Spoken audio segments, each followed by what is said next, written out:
Serigne Abbas Mbacke nekk doomi maam Thierno Birahim ak soxna Kumba Fall mi ngi gën a jamono ci atum 1926 ci Darou Mouhty borom Darou Mouhty waajuram tudde ko Seydina Abbas ibnu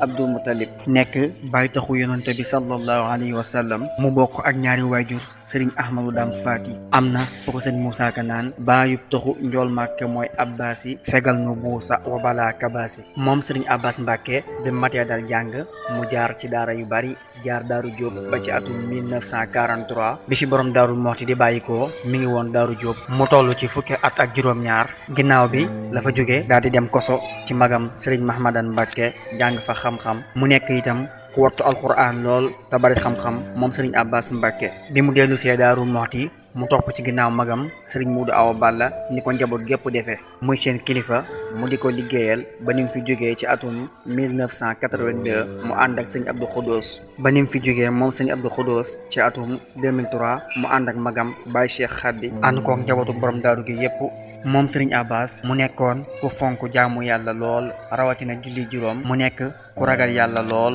maandu te bari yërmande di mbooleem jikko yoo xam ne da koo donn ci waajuram bokk na ci ay waxam moom Serigne Abbas am na doomam ju mos a wax ni nit ñi dañoo war a xam ni ba yàlla bind ab jaamam kenn fekk ko ci ne ko maay doomi diw baax na waaye bu ci sukkandiku ne ko na nga jaamu yàlla soo ko deful bis boo faatoo bañ takk la dugal la ci bàmmeel di nga xam ne bala yàlla di bind kenn fekk ko ci kon moom Serigne Abbas nekk na koo xam ne ku xam sañ-sañu suñu borom la ba tax na mu daan jaamu yàlla ak di digle jaamu yàlla moom Serigne Abbas itam nekkoon ku fonk bay lool loolu itam da koo doon ci waajuram ndax moom Serigne Abbas nee na dama xam ni doomu aadama mënul ñàkk métier te man bay laa taamu moo tax ma def ko sama métier mu sanc ab dëkk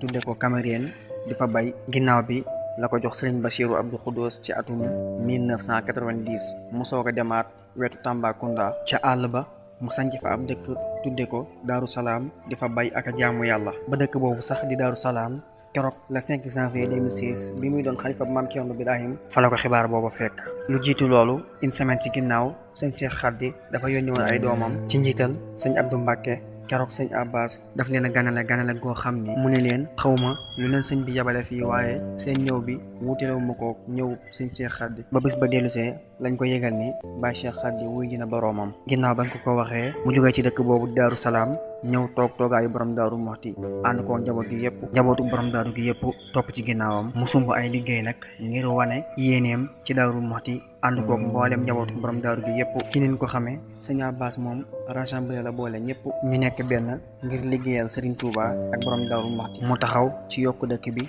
ak yokk résidence bi def daaree borom daaru ak bibliothèque bu mag ak centre de recherche bëgg a yokk tali yi yokk dëkk bi mu defar ay carte barkeelu ngir yaatal liggéey bi ñëpp def ci seenu ñaq ci ñaari téeméeri dërëm moom sëñ Abbas Mbacke yàlla na ko yàlla fayal dolli ko ngërëm ak leer ci barke waajuram borom Daaru Mouhty barke waajuram Cheikhul Khadim wéy leen di abonné wu ci compte bi su ko defee xam ne yi ñuy amal mu gën a yaatu ñoo ngi leen di dig daje ba beneen yoon incha allah ci beneen xamle ak beneenu kilifa